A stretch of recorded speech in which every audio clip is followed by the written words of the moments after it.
Welcome to the Smart Driving Cars podcast. Thank you for taking the time with us. This edition is sponsored by the Smart ETF's Smart Transportation and Technology ETF, symbol MOTO. For more information, head to motoetf.com.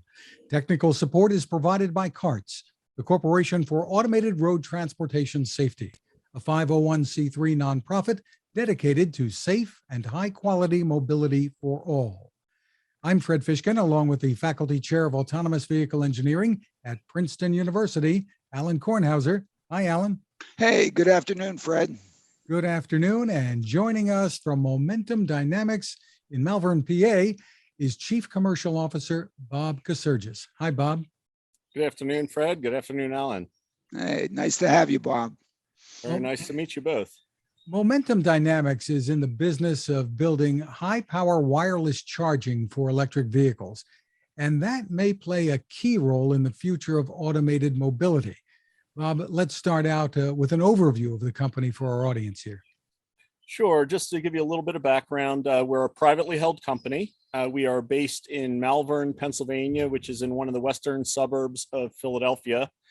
And our team is composed of engineers who come from the telecom industry, the defense industry, and the space industry. So it's really a collection of folks who have dealt with high power in high reliability environments. And we do one thing, it's provide wireless power for all types of electric vehicles, everything ranging from a passenger vehicle to delivery trucks, heavy duty trucks, people moving vehicles such as shuttle vans and transit buses. We've been around since 2009. We started deploying commercially in 2017, and we are in North America and in Europe in hundreds of vehicles and all classes of vehicles in day-to-day revenue service. And when we get a little bit more into the discussion, I could go into more of the details. But just to give you a quick look at what it is, the picture behind me, those two blue pads are an example of our chargers. Each of those blue pads is a 75 kilowatt charger. These are in the street in one of the suburbs of Oslo, Norway. And these are actually curbside chargers that taxi drivers will charge at while they're at a taxi stand waiting to pick up a fare. So they'll sit here for a few minutes many times a day, and we are building a network of these scattered around the city for the benefit of these drivers. And I guess we could liken this to the wireless phone chargers that so many of us have today. You just put your phone on top of it and it charges. Same kind of concept here. In general, the same concept, but probably 10 or 20,000 times more powerful and much more efficient. The low power devices that consumers use are notoriously inefficient and alignment intolerant. And we're actually just the opposite. We're highly efficient and highly misalignment tolerant. Well, you've mentioned one, I think, but your technology is being rolled out in a number of locations. I've read about Washington State, the Kansas City airport, some in San Francisco, Volvo taxis in Sweden. Tell us more. You've got quite a bit going on. Yeah, sure. And I'm sure I'm going to miss some. But over in Europe, we have taxis in Oslo and in Gothenburg. So they are with the Jaguar I-Pace and the Volvo XC40 Recharge. We are integrated on another passenger automobile, not yet publicly revealed. We are integrated with delivery trucks that are in service today as grocery delivery vans. For a UK grocer called Waitrose, one of the large grocery chains over in the UK. We're also integrated on autonomous Class 8 trucks over in Europe, and that's in a test track environment. We're working on a lot of other projects under NDA. In the US, we are mostly in transit buses. Our biggest projects are Indianapolis, where they're actually our largest customer. And then Wenatchee Link Transit is our oldest customer, and they're on their third or fourth round of buying more chargers and more buses. We're also doing the island of Martha's Vineyard. We have buses down in Chattanooga. And then we're in many cities up in the Northwest that are not yet announced, but up in the Seattle area and in the Portland area. And we also are building a network of high power chargers in Northern California in the Solano Transportation Authority, which is a regional Congestion Planning Authority.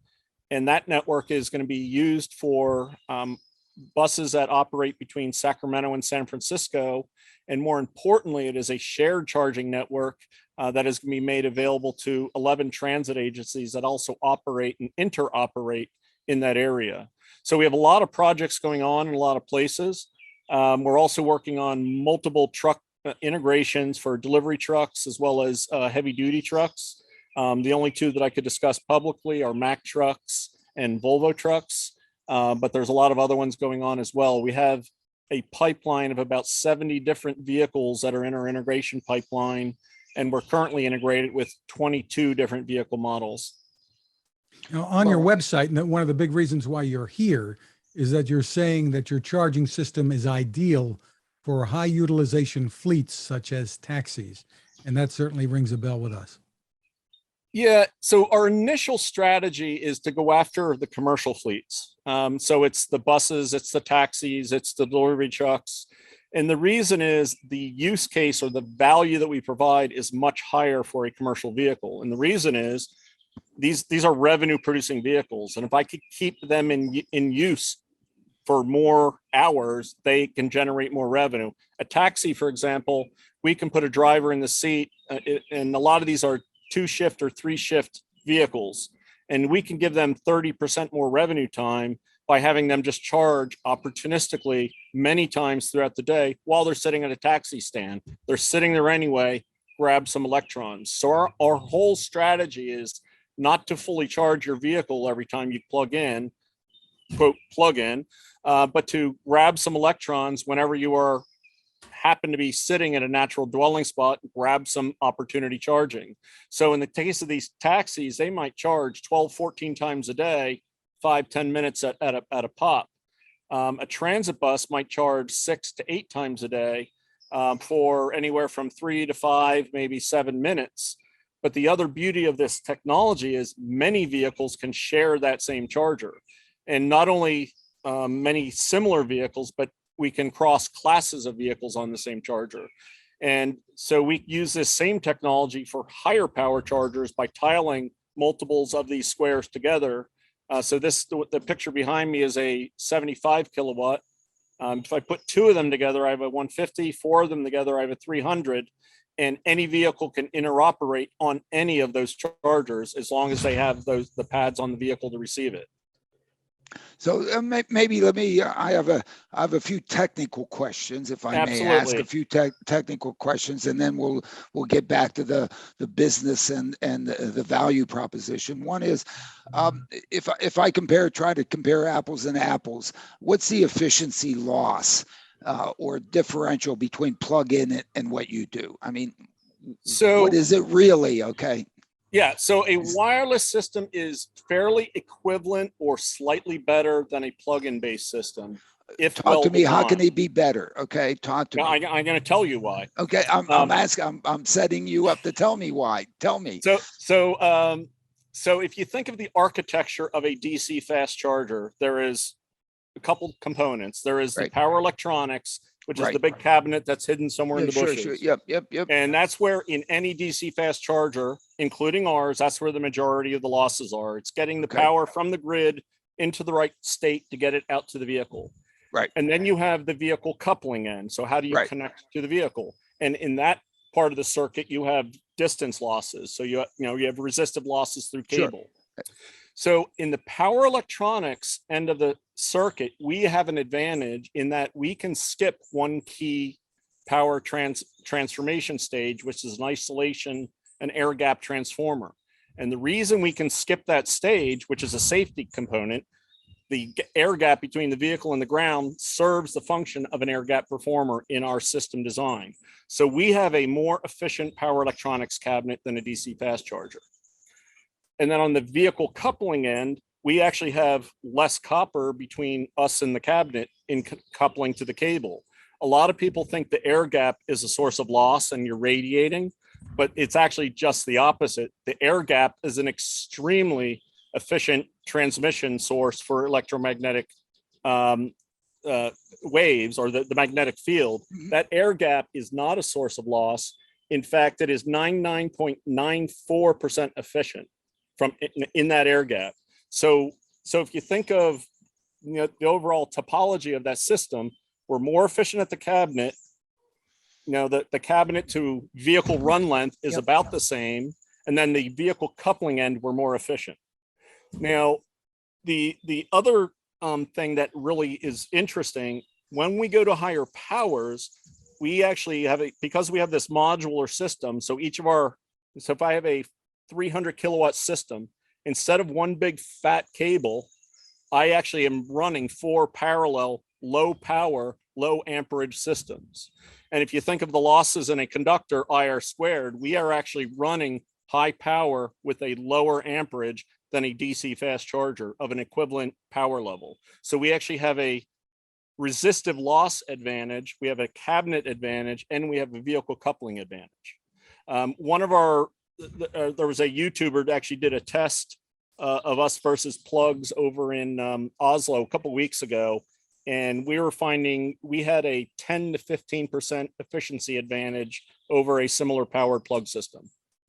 But I'm not going to say that we're going to find that everywhere. Okay, I think it's very important that you stated that to our audience, because I think it's an important question.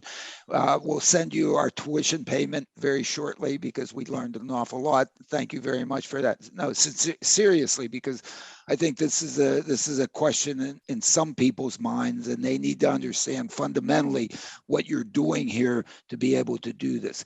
I guess my second question is alignment. The issue with alignment and how you control that, or how you make how critical that is. So alignment first of all, if you have a distance between the pads, you're actually more tolerant to misalignment the further you're away. If you're very close, you're very alignment intolerant. So in our system, we can tolerate an alignment XY off at about 4 to 5 inches misalignment in any direction and still operate at full power.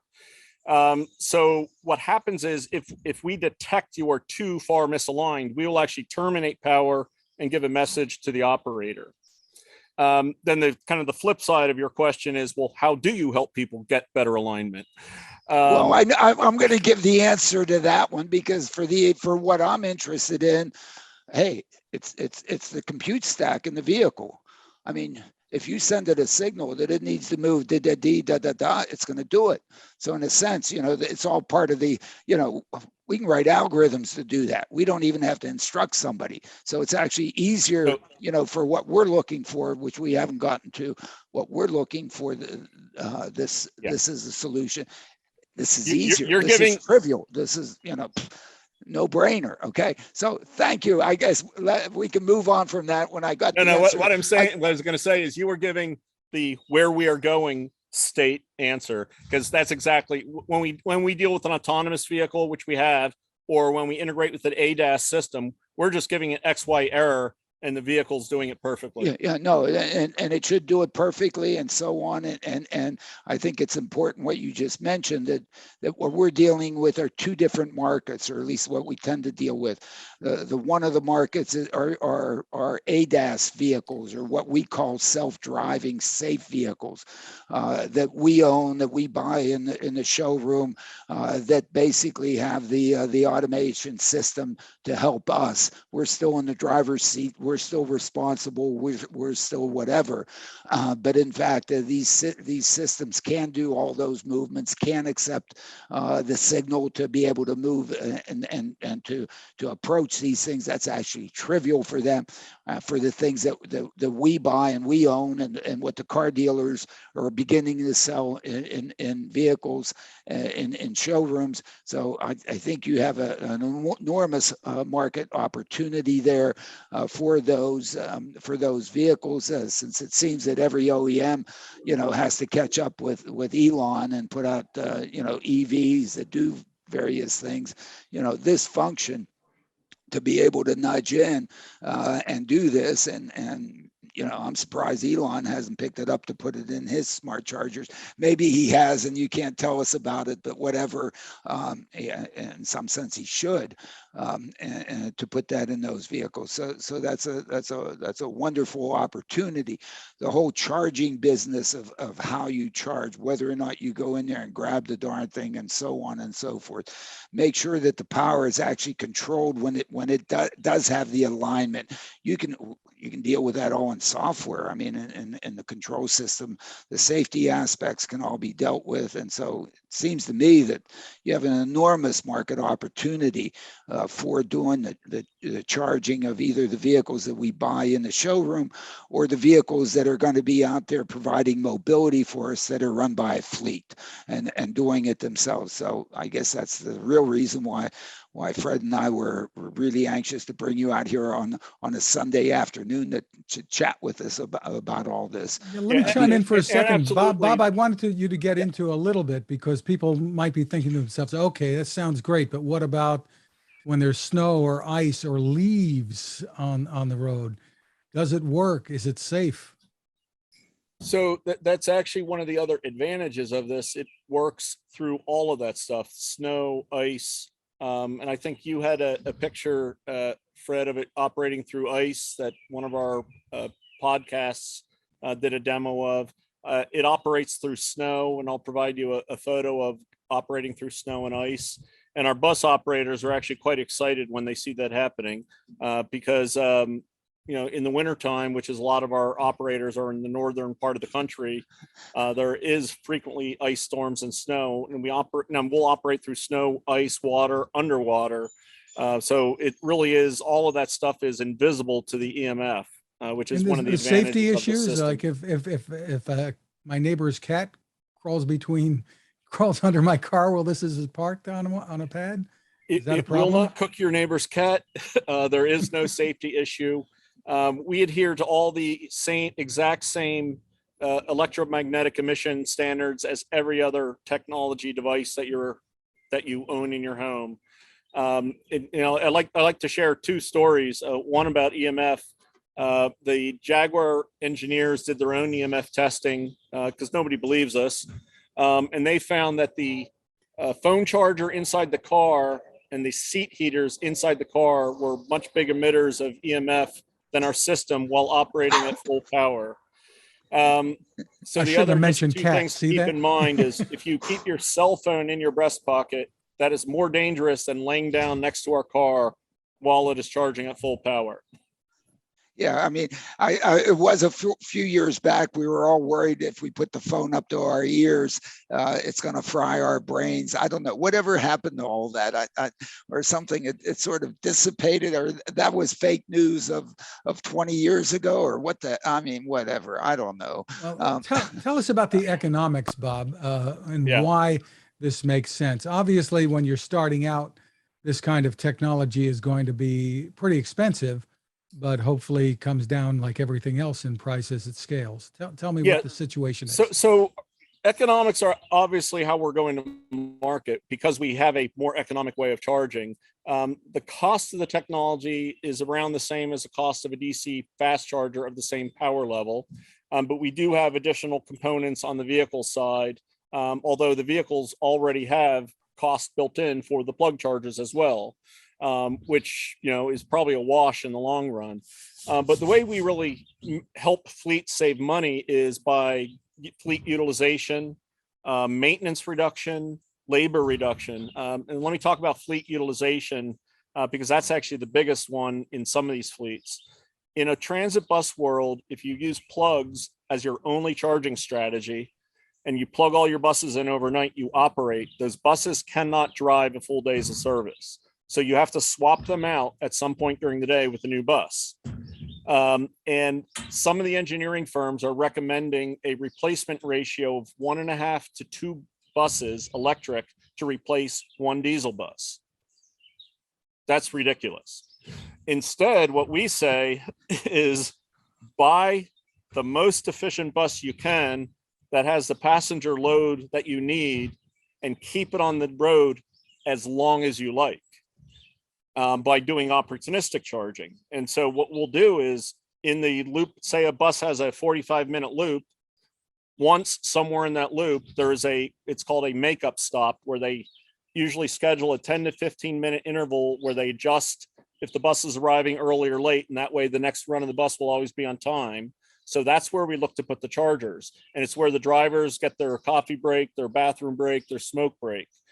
And so we are charging at those locations while the bus is already stopping. And this is frequently at a transfer station where multiple bus lines intersect. So we will get a bus will hit that charger maybe 6, 7, 8 times a day for 3, 4, 5, 6, 7 minutes, but it's sharing that same charger with 6 to 8 to 10 buses. So that charger is busy all day long. So now I'm getting really high utilization out of my expensive infrastructure, as opposed to an overnight charging strategy where you're only using your chargers for the overnight period, then your chargers are sitting idle all day. We're actually keeping the expensive piece of infrastructure busy all day long by charging it while the vehicles are at work. And I'm going to give you the most extreme example that we're involved in. This is airport shuttles out of Kansas City Airport. The chargers are built curbside where the passengers are hopping on the buses, loading their luggage. It's going to sit there for 3 to 5 minutes during that loading. It will have to stop over the charger once every 5 cycles of its route.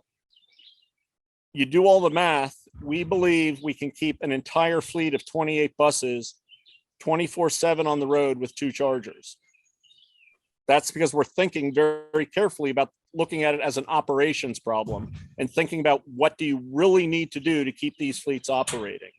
And that's very different than the way vehicles are being purchased and sold today. Is every time they're selling a vehicle, they're trying to sell you a charger, which is, think of it in the gasoline vehicle days. Every time you were buying a gasoline vehicle, they're not selling you a pump and a gas tank to sit in your garage. That's the way the EV industry is acting today. They're trying to sell everybody a gas pump. And that's just not a sustainable economic model. Well, this is really all fundamentally obvious, and you've made it very clear with respect to this, and the opportunity to be able to take the time in which a vehicle is at rest anyway, as part of its normal duty cycle.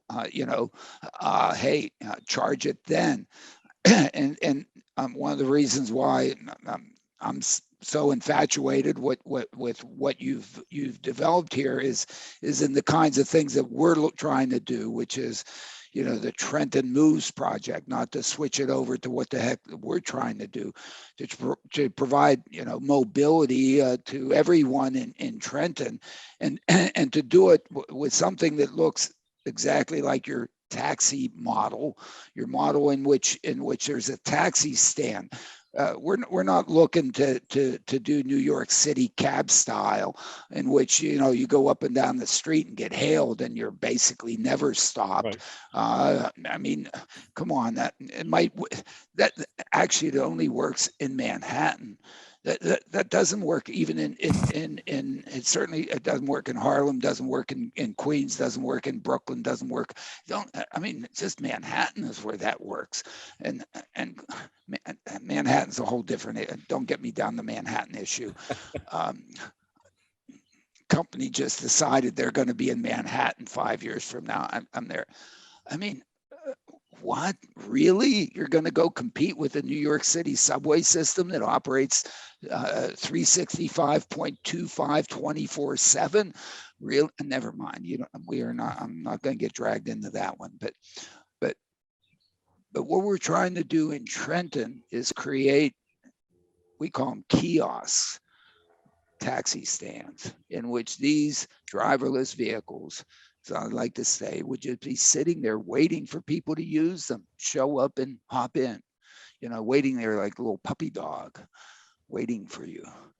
Guess what? When they're waiting for a puppy dog, you might as well charge them up, or, give them a little whatever.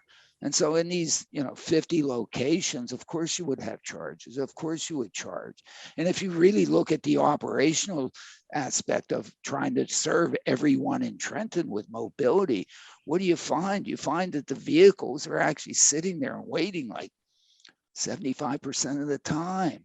Yeah. Okay, it's just why? Because the way we live, the way we get value, the way we live our lives, and the way we get benefits is we go from many places to many places over whole spans of time. It's an extremely diffuse. It's extremely not sure. Yeah, morning, all the kids getting to school, 1,800 kids have to get to Trenton High. Sure, you're like scrambling like you can't believe. Put 6 people in a vehicle. Actually, you don't need a 53 passenger vehicle. I mean, the only way you ever need a 53 passenger vehicle is when you make people wait around all day to go to a few places, and then maybe you'll get them. You don't want me to go down that route. Yeah. If in fact you are trying to serve the enormously diffuse spatial temporal patterns of mobility that I think people want to live their lives the best, you find that vehicles will sit around and wait. And when they're sitting around and waiting, they might as well be in charge.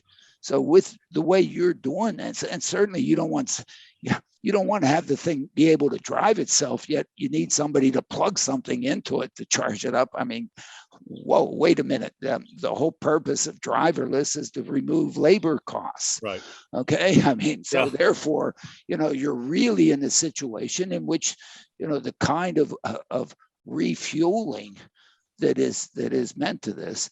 And then, in our earlier discussion, you then pointed out something that I didn't think about, but is absolutely obvious. What's the other great benefit of this thing with respect to just sitting and charging while you're waiting for your customers to show up, and your ability to serve them on demand just right now with high quality mobility? What's the other thing? You don't have to go out and look for gas. How much time and space and congestion do people cause because they go out looking for gas? What were you telling me? Yeah, I was just kind of doing some back of the envelope math. I don't have the numbers on the top of my mind, but it's a many billions of dollars per year economic waste of the act of going to get the gas. And when you take into account, I have to drive there and back. I have the opportunity cost of my time. I have the wear and tear in my vehicle.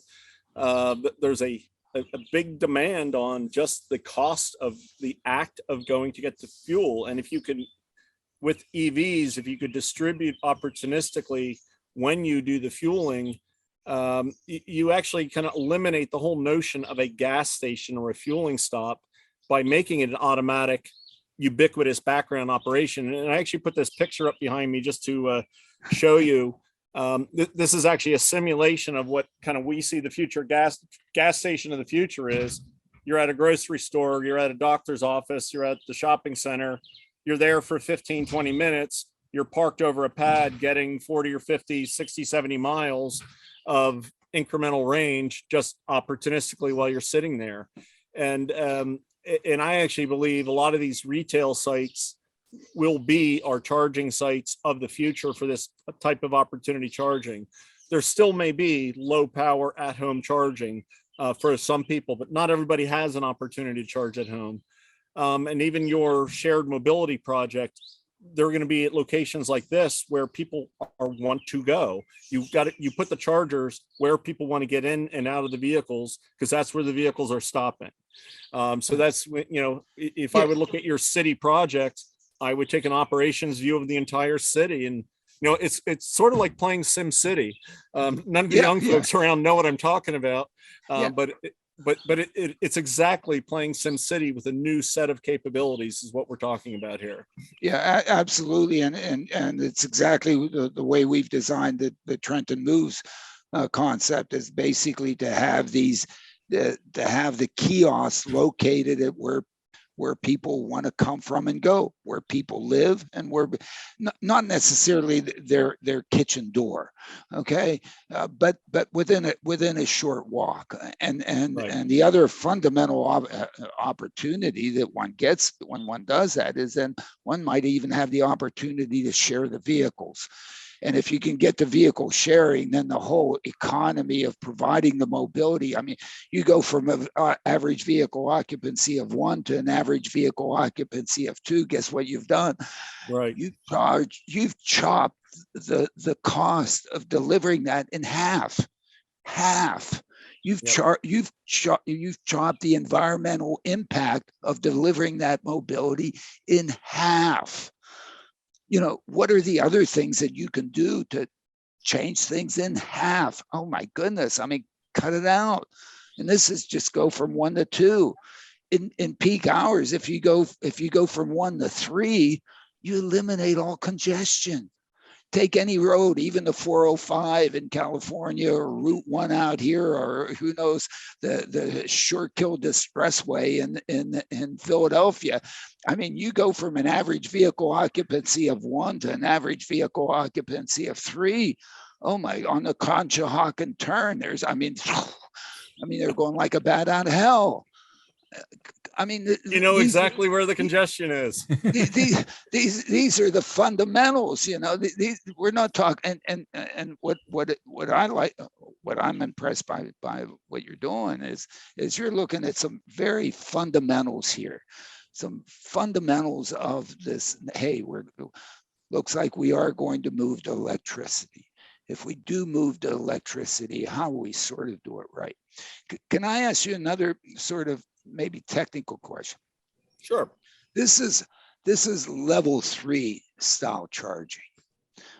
What about level 2? In other words, maybe not. If I look at our Trenton Moves or moves in 100 different communities in the United States or in other places in the world, you know, the operation of that looks like the operation of an elevator. I use the elevator analogy all the time. Okay, you know, an elevator, I don't know, I should get the data from an elevator operator. An elevator must sit not moving probably 75% of the time during the day. Okay, between midnight and 6 a.m. I mean, you know, how many of them move? And in the midday, and so how many of them? I mean, really, they really don't move very often. Maybe it's not 75, maybe it's 50% of the time, but 50% of the time they're sitting. Okay, and they're sitting at either the ground floor, the first floor, the second floor, the what. In Trenton, these vehicles are going to be sitting at kiosk number 1, kiosk number. We aren't going to number them like MIT. We're going to give them names like Princeton. Sorry, but we prefer names. But at the Donley Homes kiosk, vehicles are just going to be sitting there, and they have the opportunity, and they really, I'd suggest, don't need fast charging. I mean, if it's just as easy and just as cheap to do it fast, but is there any opportunity to scale it back? Yeah. You know, for a darn bus, for a transit bus, they keep that thing moving even if it doesn't have anybody in it. Why? Because they paid a driver.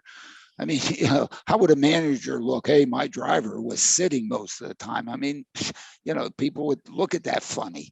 Okay, so they keep moving, empty. So what?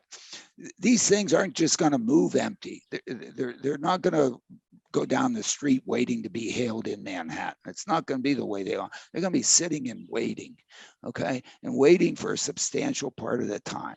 Is there an opportunity to pipe it back, or is it just as bad at level 2 as it is at level 3? So these pads will operate anywhere. They'll operate down to 5 kilowatts up to about 72 kilowatts. The taxis we're doing now operate between 35 and 55 kilowatts based on the capability of the car.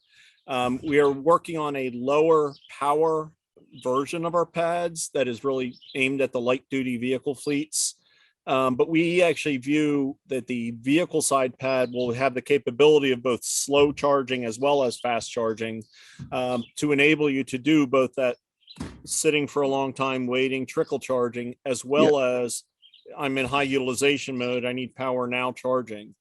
So we actually see the future of being and we actually issued a press release about that technical capability about a week or two ago, Okay. where we demonstrate the ability of a single vehicle side component that could operate efficiently with a low power transmitter as well as a high power transmitter. And that's actually a pretty important capability, we think, for the future of e-mobility. Yeah, I'm just thinking. I mean, you know the details, and you know the potential economics and the potential, value proposition.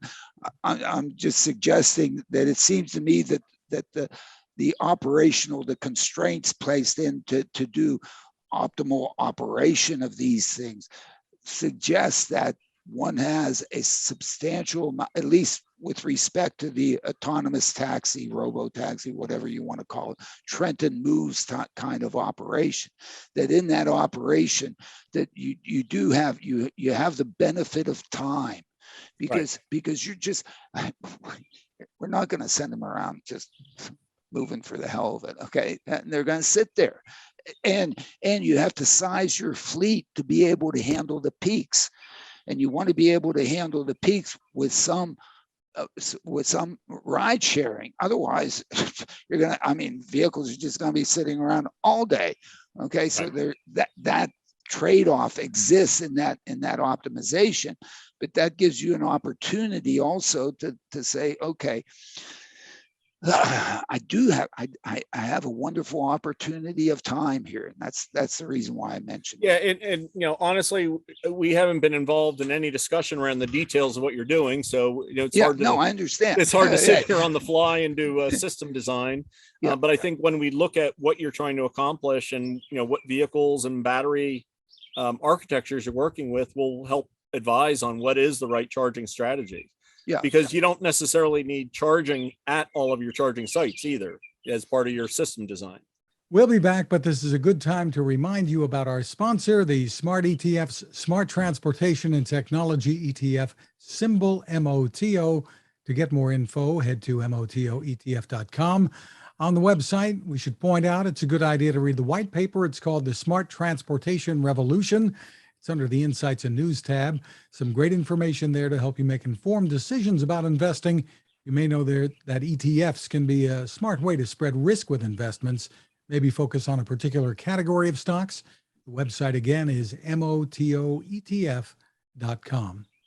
We are back with more of Smart Driving Cars and our guest, Bob Kacergis from Momentum Dynamics. Bob, let me ask you this. What advantages do you feel you have over competitors in the wireless EV charging space? We've been talking about what you do, but obviously other companies are looking at this. Tell us about your advantages. Well, I think our advantage is in that we have a modular design that can interoperate with any type of vehicle. And we just use, I jokingly refer to it as our Lego strategy. We have a Lego set with one building block. And the advantages that gives me is, as I mentioned earlier, is I can parallel these building blocks to operate at a lower amperage, a high power system. I can get the benefits of scale more quickly by having one building block, because I apply that same building block across all of my markets, and whichever market inflects at scale, I benefit across all of the markets that I serve. And then probably the most important capability that modular design is absolute vehicle interoperability, where I could have any vehicle with our technology from any manufacturer can drive at any charger and charge successfully. So I can take a taxi from Oslo and it'll charge in Washington State at a bus charger if we give permission. And that's the capability that nobody else is pursuing in this field. And we are by far the leader in terms of the number of deployments and diversity of deployments that are commercial deployments. There are a lot of people trying to do what we've been doing. There have been about 30 companies who have had projects. Many still do have projects to try to develop wireless. Most of them are down in the 7 to 10 kilowatt range, and they are having a hard time breaking through that barrier, coming up to a higher power level. Go ahead, Alan. Well, those are all, extremely important, buzzwords and so on, capabilities, the interoperability and so on and so forth. The opportunity to scale, I just want to sort of reflect in terms of, what we're trying to do in Trenton. Again, not to jump on top of what you're trying to do, but the whole purpose of doing Trenton is just the beginning, a way to start, is a way to get this going. I mean, if it doesn't scale throughout Mercer County, it won't be successful. If we can't replicate that throughout New Jersey and massively scale throughout New Jersey, it's not successful. And in fact, if it doesn't go beyond New Jersey and go across the nation, it doesn't do it. So the whole idea is to get this darn technology, driverless technology, started in delivering some societal value, doing some deployment, actually doing it. We've had enough tests. You mean 330 billion or whatever McKinsey claims had been spent in this sector, maybe 2/3 of it in driverless evolution, hasn't produced something that we can finally get $1 out of societal value out of it. And so the idea is to get it out there for scale. And I think, you understand that scale aspect very well. The first one or two are quite a challenge, but if the opportunity for interoperability, the scaling and multiple use and network effects associated with that's where finally all this stuff not only delivers a societal value, but also allows you to do well for your stockholders and your owners. I mean, these things have to be businesses. Tell me what your thoughts are, Bob, about the money coming out of Washington, the $7.5 billion in the infrastructure bill that's designated for 500,000 EV chargers around the country. There's got to be a race going on, I guess, just to determine whether or not you're going to be a player. This wireless technology is going to be getting a big chunk of that. So that's a part of a multi-year plan for build out of infrastructure. Initially, it is very plug focused and very consumer focused, and to give consumers confidence that there's going to be chargers there when they go to drive. We are actively involved in the conversations around how that gets deployed and dispersed. But we are actually quite comfortable if they go out and build plug infrastructure, build it out all over the place, because once our technology is more widely available, we will be able to displace where it makes sense and pick up the power connections that they are building out through that infrastructure build out.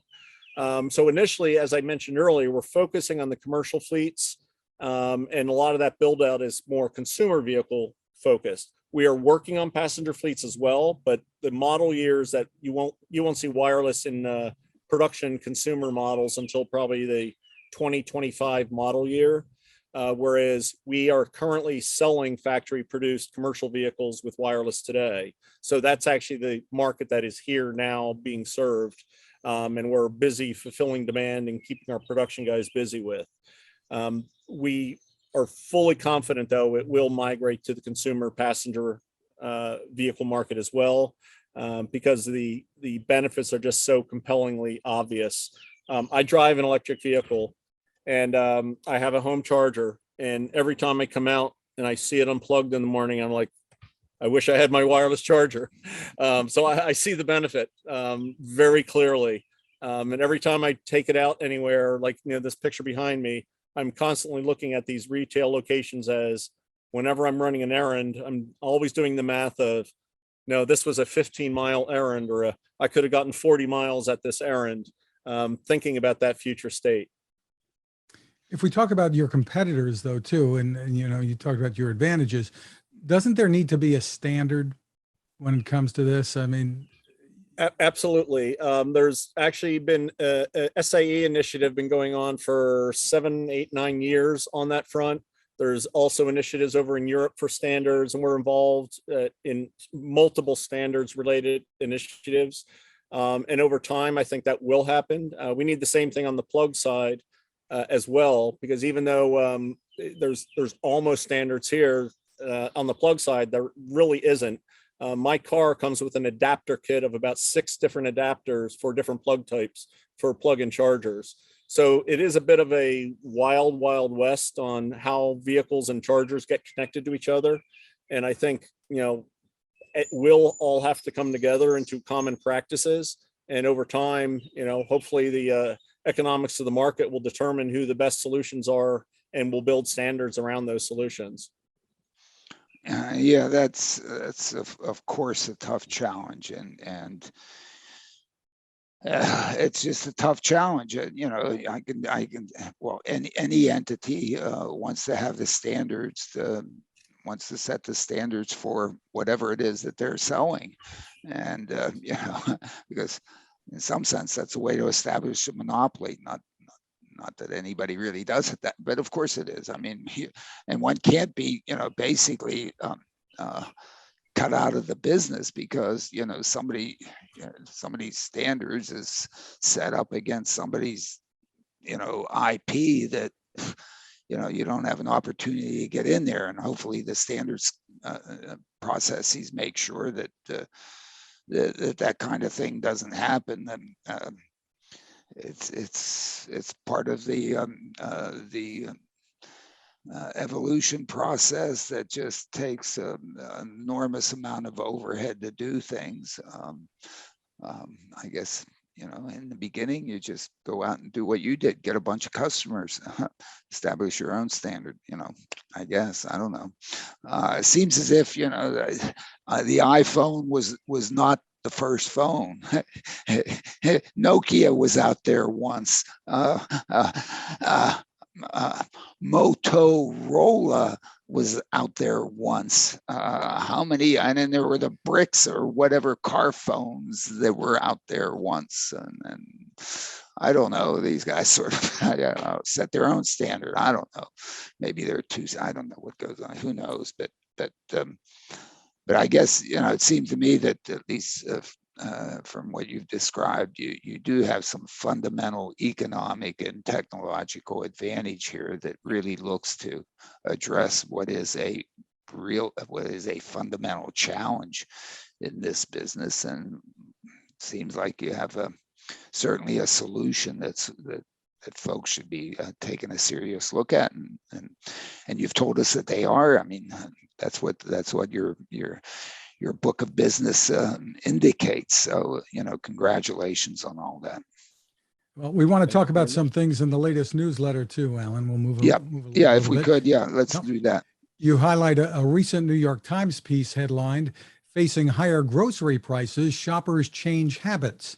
And it helps to put the spotlight on mobility, which is what we've been talking about here, and the need for equitable and affordable transportation.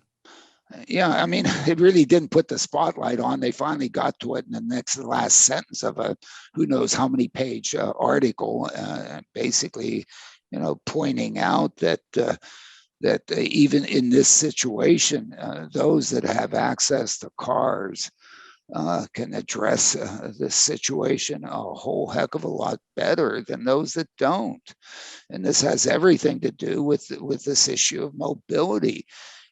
Those of us that have who knows how many cars sitting in the driveway, just again, waiting like little puppy dogs to be used, the enormous advantage that we have, we should be knocking on wood. We should be thanking everybody that we have in addressing these things is so much greater than someone who doesn't.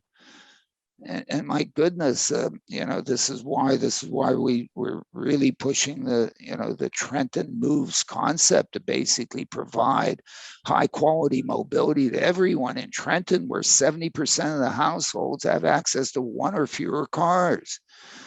And that is very different than what exists in Chandler, Arizona, which I point out all the time for obvious reasons, where 70% of the households have access to 2 or more.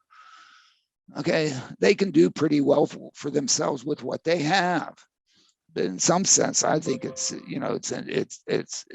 imperative that society, especially with this technology that doesn't care who it serves, it sits there and just says, "Use me." I can do this for you. I can make it happen. And in fact, because I'm using this to do it, in any kind of scale, I'm basically at a cost level that is cost of providing before any subsidy. That is absolute peanuts. And of course we should be doing it. And why we're not just drives me nuts. And, with my classes and my students, we've looked at the 1.1 billion trips that take place on a typical day in the United States, and look at the opportunities that this technology could deliver to a substantial part of that. And why we're not starting to just do it drives me nuts. So I guess that's what's motivating us. And it's nice to see the New York Times finally goes out there and says, hey, yeah, how well we can deal with now this inflation problem just to feed our families. People, there is not a Walmart in Trenton. You don't have a car, you can't get to a Walmart. You got to walk to Hamilton Township. Come on. And why is a Walmart, at least, Walmart, Costco, Costco, yeah, they have really nice, I go to Costco, okay? At least at Walmart's built its business around affordability, reasonable quality, affordable things for a lot of people. They've delivered enormous good to a broad segment of the US population. But the way they've done it is because they've located it at the intersection of major roads, huge parking lots. If you have a car, man, you can get there and they'll serve you beautifully. You don't have a car, you don't get there. Oh yeah, you can beg and borrow around, neighbor, please take me. When can I restructure my life to be able to do it when you want to do it, and so on. It's not like us with cars. We just hop in and go. Why don't those folks have the opportunity to have that kind of quality of life? Anyway, it drives me nuts. You know that, Fred. Well, hopefully something is. Yeah. Well, we're working on it. We're working on it. Also in the newsletter, Alan, a couple of other quick headlines. Oshkosh Corporation investing in robotic research. Yeah. You're highlighting yeah, that. well, that's good. I mean, Oshkosh was one of the, they were out there doing the DARPA challenge when I was doing it in 2005. They did complete it, and they completed with just cameras. I think Alberto Broghi, did the vision only, I think, unless my memory's incorrect on that. It could be that I'm getting old, Fred. I don't remember so well anymore. I mean, Alberto and I were the only two entities out there trying to do it just with vision. I mean, I just had a bunch of, rising sophomores with me. I mean, what the hell are you going to do with just Princeton rising sophomores? I mean, we did pretty well. We got some very good students, whatever. Anyway, but it's nice to see that they're there. If there's any place that needs driverless mobility and big vehicles, it's the military. I mean, what, you're going to take one of these trucks and drive it down the road with somebody, in the driver's seat when you're doing whatever? I mean, cut it out. And that was the motivation that changed everything starting in 2004, 2005, 2007, and that has led us to where we are. But it's still, and it's nice to see robotics research who's really who does it for the military in Oshkosh, somewhat getting a little closer together. So congratulations to them. Talk about DARPA. There was a piece in Motor Biscuit that you highlight about a driverless car setting a blistering speed record. And then the headline continues, but does anyone care? I mean, look, I don't think the military cares about how fast they go, as long as they're going, and whatever. And we know in Trenton, if we're trying to move people even to a Walmart, I mean, you don't have to go over 35 miles an hour. This isn't about going on the Autobahn. Okay. And really, there is so much low-hanging fruit of societal value that you can address with very, reasonable speeds. And plus in Jersey, I mean, drives me nuts. The speedometer in my car shows that 220 miles an hour. That maybe that I can spin it to. I mean, what if I try to do that in Jersey? Maybe I'll come to Pennsylvania and try it. Okay. I mean, what are you won't take you long at that speed. Cut it out. I don't know. It's whatever. Well, there are a couple of conferences coming up that we want to make mention of this coming week. The National Shared Mobility Summit in Chicago is this week. Yep. That's Wednesday. I guess they're I'm going out there and stir things up a little bit, maybe. and then on Tuesday we have a session with the accessibility folks. Right, so that's the ICT Accessibility Testing Symposium. Yeah, and that one's online for the folks, and you don't have to go to Chicago for that one, but that one's going to be on Zoom or what are the online medias, and that one's really interesting because of ADA, there are a whole bunch of folks that deal with accessibility issues, and especially accessibility to folks who may not have as much dexterity as some of us have. And to look at it, that if we're going to do this driverless vehicle, we have to make sure that at least for some of the vehicles, or a sufficient number of the vehicles, that we can address the spectrum of folks who may want to use it, and certainly the mental and physically challenged folks are really important.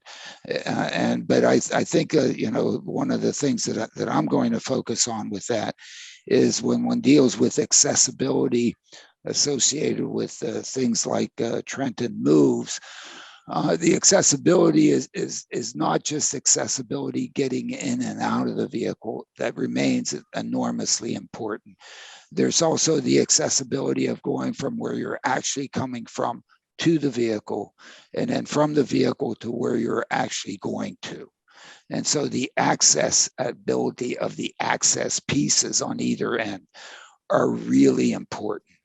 And one needs to focus on that, not only for folks that are physically challenged, certainly sight, mobility, and so on, but also for folks that are economically challenged, that don't happen to that where they live happens to be whatever, and one has to make sure that one is able to deal with the accessibility on both ends. And so again, just to get the discussion to sit there and try to work the problem. I think I'm just pointing out that that's an important piece. I'd like to also just take a minute in case people don't come to one of the comments that I'll probably end up making. In the run up to that particular session, Neil Lewis, who's I guess he's the number 2 guy in the chain of command at the National Federation for the Blind. And Neil's a great guy. He's going to be at the summit and participate in the summit. We were talking about accessibility and what he was looking for, in terms of accessibility capabilities for the blind. And he sent me for a complete loop when he said to me, he said, Alan, I want to be just like everybody else. I want to be able to drive a car. And I said, what? I want to be able to drive a car. What?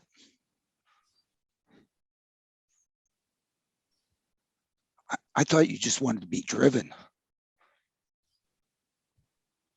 That absolute, oh my goodness. I think I finally got it. It's amazing how stupid I've been all my life. You know, poor Neil. I've gotten the opportunity to drive a car. You have, Fred, I think. You have, Bob. He hasn't. Oh my goodness. What do we need to do, or what should we do to give him the opportunity to drive a car? And then it got me thinking, the toughest thing about giving him a ride is, the sensors. Oh my goodness, we got cameras, we got lidars, we got radars, we got more sensors. We got more sensors than you can throw a whatever. And actuators, we have redundant steering, we have redundant braking, we have all the actuators that you need. Where's the problem? The problem is in the what we call AI. I mean, it's nowhere near artificial intelligence, but whatever. In the compute stack of figuring out how you take the input, the sensors, and create the output to not crash. That's the tough part. That's where everybody's pulling their hair out, trying to get to work. That's where most of the whatever hundreds of billions have been spent on. That's what everybody's working on, deep learning, and so on and so forth. But when you look at Anil, what does he have? He has the brains. He has that stack in his head. Now what we have to do is figure out how do we take the sensor information and transfer it to his brain, because then he can then figure out how to do stuff. And all of a sudden, man, I was thinking, how many PhDs am I going to get students from Princeton on this problem? I mean, I hadn't thought about that. In my ignorance, I hadn't thought about this problem. If you look at what we've been able to do with the blind, I guess they can't see letters, yet their fingers go over Braille and they read. Now, what is it that we need to do with all these sensors and the data and the whatever and the bytes and the that comes out of all that stuff to not transform it? I don't know. Braille's probably not it, but transform it to, instead of going through our eyes, go through maybe our fingers, or maybe our ears, or maybe I don't know what. I don't know. I know. I think that Anil's other sensory systems are enhanced because he doesn't have the opportunity to see. And so how do we then take that and put that into his visual cortex or other parts of his brain, so that then it can figure out that, oh man, I just need to twiddle this thing and maybe even turn a steering wheel. Okay. Well, you mentioned bringing your students into this. Oh man, I mean, I'm thinking there's like 18 PhDs dissertations in this sucker. There's a whole new Alan, research. I just think it's like wild. Anyway, Bob, have you followed or read anything about Elon Musk's company Neuralink? No. What's that one? Did he do it? I mean, Elon might have done it. You've been describing it for the last 5 minutes. Yeah. What? You've been describing it for the last 5 minutes. That's what he's looking to do, is implant. Is that really what he's looking to do with that? Oh yes, they are looking to do that, and it's more. not in the news, but go dig into it a little bit. I think there's some very interesting I'm glad videos somebody of him else recruiting. I'm just expressing my ignorance in all this stuff. I just thought it is. So I know some folks are doing it so that, and they've had challenges for driving for the blind, or that sort of thing. I guess I'm also looking at some very fundamental aspects of information and information out to the brain as to how to be able to deal with that. And again, Neil, this was just a couple of weeks ago that Neil sent me on this loop, Right. and it's just interesting. It also, I guess, the other piece, and the reason why I mentioned it here is to me, it really struck me as to, in my own thought process. Here I was, assuming, hey, all I have to do for visually challenged people is give them a ride. Sure, you might want to ride, but boy, one of the disparities between their quality of life and my quality of life is I get to drive sometimes, and they haven't, and that's a shame. Well, Alan, we talked about your students, and we did mention them before, but in the latest newsletter, you have links to the best 8 of the Princeton Operations Research and Financial Engineering Class of 22 Senior Thesis Symposium, and you're giving people a chance to go online and take a look at some of these. Yeah, and I think the last e-letter, I linked it, and the university had not yet released the videos, because of course, you got to make sure everybody signs off and all that sort of thing. And I hope that that this is finally released. But I'm so proud of them, not only because of the quality of the work, but the focus of the work, and really the focus of the research efforts to trying to address some substantive societal challenges. And of course, out of all this, yes, of course, we want to make enough money so that we can afford to feed our families and all that stuff. But in the end, I think the trying to do some good for society really has to be part of it. And I'm so proud of them for spending a year, their senior thesis work, them and a lot of their classmates, just doing a fantastic job. And so, I guess I have to push my day job, right? And the Smart Driving Car Summit's coming up just a few weeks away, really, the beginning of June. Yep. The update on the agenda? Yeah, well, I think the agenda is so solid. I think it's really it's very interesting the way it's gotten to be set up. We start out Thursday evening with a meet and greet at my house, just a meet and greet, and then on Friday morning, it's really have a number of people from around the country, around the world, coming to Princeton. We're not doing this on Zoom. We're not going to continue to try to become the Princeton University of Phoenix. Okay, no, that was just no way to do business.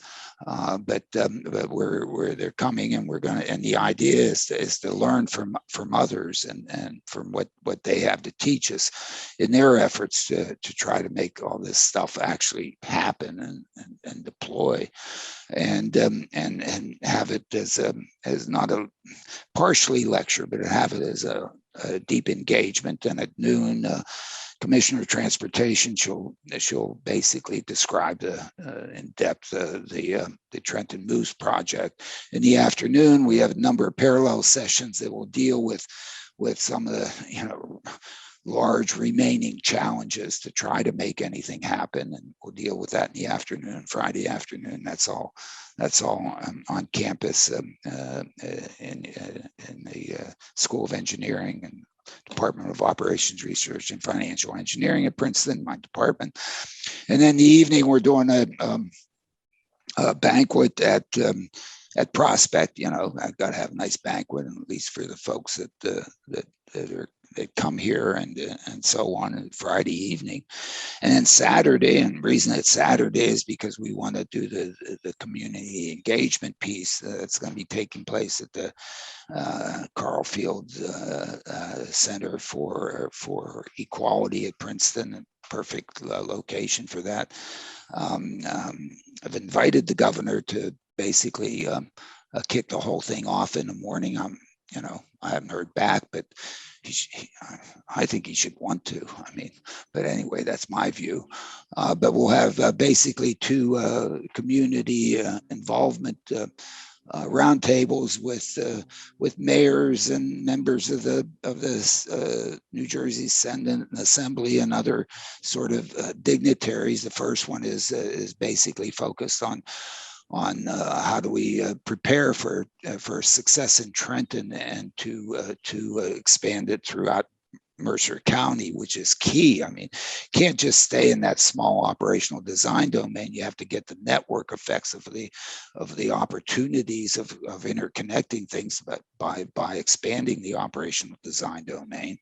And then the second one is basically focused on how do we prepare ourselves to take success in Trenton and Mercer County and replicate that throughout New Jersey, and have invited a number of mayors across not only New Jersey but also from other key cities around the country to come in and be involved in that discussion. How do we prepare for it? How do we really look to do it? Because again, the scale. And then the luncheon keynote is Robert Hampshire, who happened to have gotten his PhD from Orphe,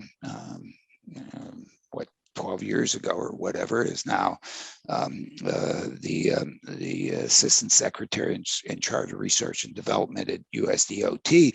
But basically, Robert, talking about how do we really massively scale this from New Jersey throughout the nation. And so it's sort of in a, Trenton, Mercer County replication, boom. So the idea is that through that period of time, we deal with that. And then the afternoon is really focused on just informal discussions around, with vehicles where, at least three companies who could do this are going to be coming here. GM Cruise, May Mobility, and Beep. May and Beep responded to our FEI in terms of having interest. GM Cruise has taken some strong interest in looking at Trenton, and basically discuss with them, okay, looks like you guys can do it, guys and gals can do it. How do we get you here to actually do it? What do we do? How do we create the public-private partnership that actually does it and does it sustainably? By sustainably, I mean, does it, this isn't a demo. This is deployment for scale. This is to do it so that it remains. And, if it's only going to be a demo, too old to be involved. I got to get out of here. I've been doing it for way too long, Fred. So, this is my last hurrah. What was it, Fred? I guess my first, Bob, just for your information, I think my first final report for using automation to improve mobility in Trenton is dated March 1975. And the list of students that were involved with that ended up, Craig Phillip ended up being CEO of Ingram Barge. They've all gone out and had careers that accomplished a whole hell of a lot. I'm still trying to provide. Alan, to your comment of I don't want to just do a demo. When somebody says I want to demo your technology, I say, how about we get on an airplane and we go see it operating somewhere? That will be your demo. What? And then come home and do it for yourself. Oh, come on! No, seriously. If it's not going, really, we're going to take cash for a demo. You can't pay me enough. You can't pay me enough. I won't do it. Really, you can't pay me enough. Well, Bob, we really appreciate you taking the time with us, and congratulations on what Momentum Dynamics has been doing. We hope maybe you'll be able to join us in Princeton as well. Here's a formal invite. But I think we are going to join you there, and appreciate the invitation. And Alan, very, very good to meet you. No, hey, Bob, very nice to meet you. Really, again, to me, it looks like you're you're addressing this from the right way, and for whatever that's worth, but whatever. The website is momentumdynamics.com. Thank you to our sponsor, the Smart ETFs, Smart Transportation and Technology ETF. The ticker symbol for the ETF is MOTO. You can find more info at motoetf.com. Technical support is provided by CARTS, the Corporation for Automated Road Transportation Safety, a 501c3 nonprofit dedicated to safe and high-quality mobility for all. You can find us at smartdrivingcar.com, also on Anchor FM, Spotify, TuneIn, wherever you turn to for podcasts. You can get your smart speaker to play us too. You can find my tech reports at techstination.com. I'm Fred Fishkin along with Alain Kornhauser. Thank you for listening or watching, and please continue to stay safe. Thank you, everybody. And Bob, thanks a lot. And thanks for being, so informative and so forthright with us. We appreciate it.